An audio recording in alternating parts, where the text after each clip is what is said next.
Salut les amis, j'espère que tout le monde va bien. On se retrouve aujourd'hui pour une nouvelle vidéo tour du monde des actus foot qui sont sortis depuis hier. On va démarrer avec une petite information, une petite pensée pour la Palestine et notamment les événements tragiques de la nuit. On enchaîne avec cette petite information. Francesco Totti hier a raté complètement son penalty à la Kings World Cup. Regardez, Totti qui a surtout vu son penalty être sorti par le gardien adverse. Pour rappel les amis, premier match dans la Kings World Cup de cette équipe française ce soir, puisque l'équipe foot de rue sera sur les terrains ce soir à partir de 22h. Ça sera diffusé sur la chaîne Twitch d'Amine Mathieu.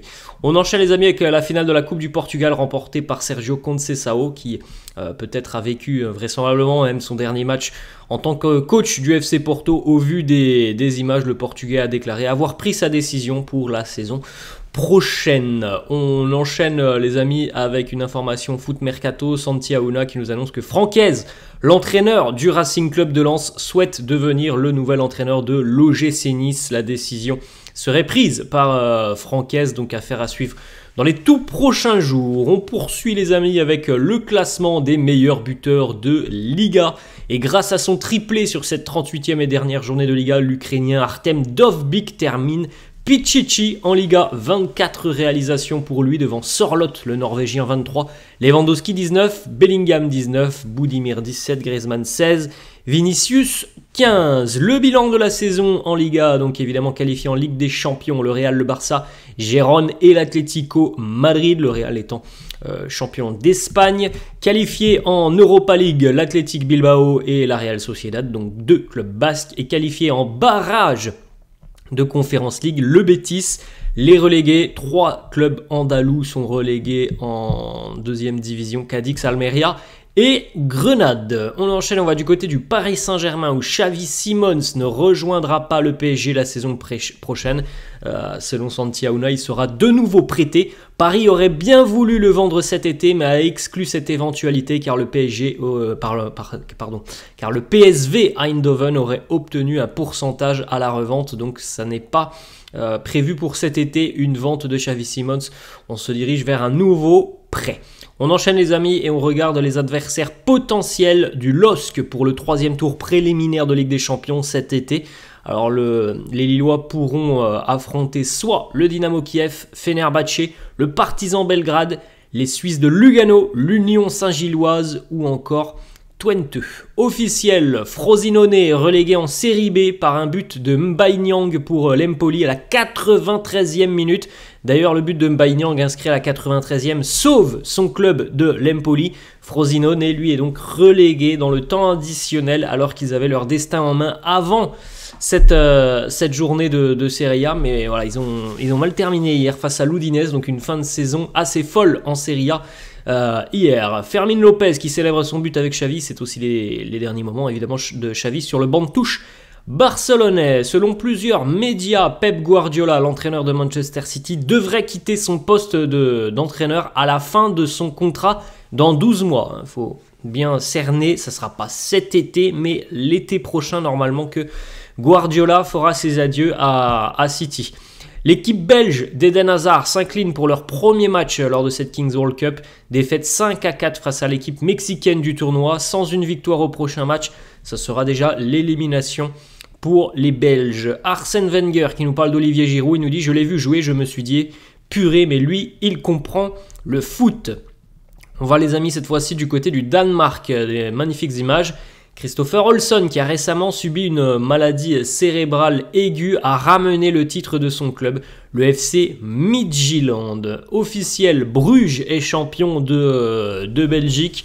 Le FC Bruges qui hier jouait à la maison son dernier match face à son voisin du cercle. Bon, on n'est pas passé loin de la catastrophe, mais ça s'est passé. Par un petit trou de souris, c'est quand même passé pour le FC Bruges avec le nul face au cercle, alors que dans le même temps, l'Union Saint-Gilloise était en train de s'imposer. Officiel en deuxième division espagnole, Valladolid est promu en Liga pour la saison prochaine. Bon, Valladolid, hein, c'est une équipe que l'on retrouve très régulièrement en Liga. On peut dire grossièrement que Valladolid, c'est un peu, par exemple, le Metz de Ligue 1. Hein. Ça fait souvent l'ascenseur entre la Liga et la deuxième division. Félicitations à Gigi Donnarumma et à sa femme qui attendent un heureux événement. Officiel aussi du côté de la Serie A, le Napoli termine 10e de Serie A et ne disputera pas de compétition européenne la saison prochaine. Dire que les Napolitains étaient champions d'Italie la saison dernière, ce qui est quand même assez incroyable pour le Napoli. C'est une saison vraiment terrible pour les Napolitains avec l'arrivée de Rudy Garcia. Ça s'est très rapidement mal passé. On a changé beaucoup d'entraîneurs. On termine 10e de Serie A côté napolitain et on termine avec 53 points, je crois. C'est un terrible bilan pour le Napoli. Du côté de la Turquie, Galatasaray est champion de Turquie. 102 points pour le Gala hier, qui finit leader devant Fenerbahçe, qui lui aussi a réalisé une saison exceptionnelle. Fener finit avec 99 points.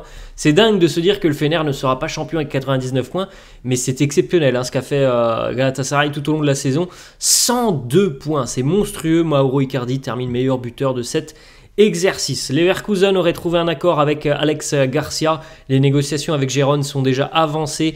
On parle d'une indemnité de transfert d'à peu près 15 à 20 millions d'euros. La fête à Leverkusen après une saison qui reste exceptionnelle, malgré la défaite en Europa League. On a quand même le titre de champion d'Allemagne, plus le titre acquis samedi en Coupe d'Allemagne face à Kaiserslautern. L'hommage de San Siro pour la dernière d'Olivier Giroud avant de rejoindre les États-Unis. Amin Mathieu a annoncé hier que Adil Rami ne participerait pas à la Kings World Cup. Il y avait quelques rumeurs depuis quelques jours. Il l'a annoncé. C'est pas la vérité. Adil Rami ne participera pas à cette Kings World Cup. Hier, on avait aussi la finale de Championship, donc la deuxième division anglaise, la finale la plus lucrative du monde, parce que tout simplement ce match il vaut pour l'équipe qui le gagne au moins 180 millions d'euros, et en cas de maintien en première ligue c'est 350 millions d'euros. Et hier on avait deux anciens pensionnaires de PL d'ailleurs qui s'affrontaient. Leeds affrontait Southampton à Wembley, victoire pour les Saints, 1-0. Southampton retrouve donc la première ligue un an après l'avoir quitté. Pour Leeds, malgré une très très belle saison, il va falloir continuer la saison prochaine en Championship. Petite photo du côté de Monaco, évidemment. Hier, il y avait du beau monde, il y avait beaucoup de stars. Esteban Ocon, Alexander Arnold ou encore Pierre Gasly sur cette photo. C'est Kylian Mbappé qui a agité le drapeau à damier pour la première victoire d'un Monégasque à Monaco. Charles Leclerc s'est imposé hier lors de ce Grand Prix de Monaco. Daniel Riolo, journaliste RMC, qui s'inquiète des dernières prestations de Mbappé, il nous dit « Il n'est pas du tout dans le ton. Une nouvelle vie va s'ouvrir à lui avec l'Euro quand même. » Le Mbappé depuis plusieurs semaines maintenant n'est pas un Mbappé qui peut emmener l'équipe de France très loin. On verra, je suis persuadé, en tout cas j'ose espérer, que Kylian prend conscience tout de même qu'il y a un événement très important cet été. On a vu que oui, il est vrai que cette fin de saison avec le Paris Saint-Germain a été plutôt très très moyenne. Espérons que ce transfert au Real ne l'embêtera pas. Dans le sens où on veut, nous, en tant que supporters de l'équipe de France, on veut voir des prestations sérieuses de Mbappé durant cet Euro. On veut aussi qu'il aide les Bleus à aller le plus loin possible lors de cet Euro. Et c'est vrai que on aurait pu espérer que la saison se termine mieux que ça, parce que là, à l'heure actuelle, on voit un Mbappé quand même qui n'a pas l'air à 100% de ses capacités. Donc on souhaite qu'il soit remis le plus rapidement possible dans le droit chemin par Didier Deschamps. Pierre Gasly, Kylian Mbappé au Grand Prix de Monaco ce dimanche. Autre petite information du côté de l'Italie, Leonardo Bonucci prend sa retraite. C'est désormais terminé pour Leonardo Bonucci. Une première arrivée mercato du côté du Paris Saint-Germain. Le PSG est en passe de boucler l'arrivée d'un gardien de but, le russe Matvei Safonov, gardien russe de Krasnodar, qui devrait débarquer à Paris pour 20 millions d'euros bonus compris. On rappelle que Keylor Navas quitte le Paris Saint-Germain et donc qu'il lui faut trouver à Navas un remplaçant, et ça sera ce jeune gardien russe Matvei Safonov. Alors franchement les amis, je ne connais pas du tout le joueur. On enchaîne les amis avec le but de la saison en première ligue, c'est le retour acrobatique de Garnacho face à Everton qui a été élu. Gérard Piquet a nié la participation d'Adil Rami à la Kings World Cup, comme on l'a dit tout à l'heure. Hein, oui, Adil Rami ne participera pas à la Kings World Cup. Quand Adil Rami parle de N'Golo Kanté, il nous dit « Je n'ai jamais vu de toute ma vie une telle personne. Football, tout le monde l'a vu, mais le personnage, c'est un ange. » Didier Deschamps sur le retour de N'Golo Kanté hier avec les Bleus, et il l'a évoqué au micro de Téléfoot. Il nous dit à partir du moment où il a son potentiel athlétique, il n'y a pas de doute. Je considère que l'équipe de France sera plus forte avec lui. Je pense aussi, moi, que le retour de Kanté est une très très bonne nouvelle. On enchaîne avec une petite information qui concerne Thomas Frank, entraîneur de Brentford, qui est ciblé par 2 clubs de Premier League, Chelsea, qui aurait d'ores et déjà rencontré l'entraîneur danois, et Manchester United. Donc c'est quand même plutôt intéressant pour lui. Il a fait de très bonnes choses avec Brentford depuis quelques années maintenant. Et voilà, peut-être qu'il va pouvoir aller taper à la porte un petit peu plus haut chez des équipes qui ont des ambitions beaucoup plus importante que Brentford. Les parents d'Olivier Giroud qui ont fait le déplacement hier à San Siro pour le dernier match de leur fiston avec l'AC Milan. Dans une semaine, on saura qui aura remporté la Ligue des Champions, et peut-être que le Real Madrid fêtera sa 15e Ligue des Champions.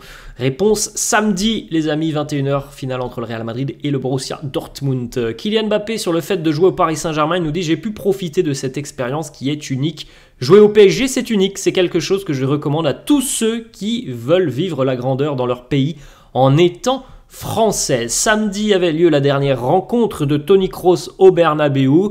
Une rencontre chargée émotionnellement pour l'Allemand, avec de nombreux hommages, notamment du public, mais aussi de ses coéquipiers. Le Real Madrid prévoit d'annoncer l'arrivée de Mbappé après la finale de Ligue des Champions. Sa présentation s'inspirera de celle de Cristiano Ronaldo. Certainement, les amis, que lundi prochain, dans 7 jours, ça sera peut-être officiel, l'arrivée de Mbappé après des années, franchement, à se demander si un jour il y allait avoir une officialisation. Là, on est peut-être à J-7 d'une officialisation de l'arrivée de Mbappé. Les toilettes du stade Pierre-Mauroy de Lille après le match d'hier entre l'Olympique Lyonnais et le Paris Saint-Germain. Encore une bien belle image laissée par les supporters. Alors, je ne sais pas de quel camp ils sont, si ce sont des Lyonnais ou des Parisiens, mais encore une fois, c'est une bien belle image. On continue, les amis, avec le communiqué de l'Olympique Lyonnais suite aux violences lors de la finale de Coupe de France contre le PSG. L'Olympique Lyonnais condamne fermement et regrette les violences survenues en marge du match de Coupe de France Lyon-PSG lors d'un déplacement organisé par l'un de ses groupes de supporters. Le club encourage les victimes à porter plainte. Vous pouvez faire un petit arrêt sur image si ça vous intéresse. Il y a eu des troubles à l'ordre public avant le début de la rencontre. Continue, les amis, une petite date. Il y a 6 ans, jour pour jour, alors c'était hier, mais Cristiano disputait son dernier match sous les couleurs du Real. C'est dingue, c'était déjà il y a 6 ans pour CR7. Au total, Cristiano, du côté du Real, c'est 450 buts en 438 matchs joués. Ça aussi, c'est quand même monstrueux. Il a marqué plus de buts qu'il n'a joué de matchs. Et ça, c'est incroyable. Voilà, les amis, la fin de cette vidéo. J'espère que ça vous a plu. N'hésitez pas, comme d'habitude, à lâcher un petit pouce bleu. N'hésitez pas non plus à vous abonner à la chaîne. Je vous laisse et je vous dis à la prochaine. Ciao à tous!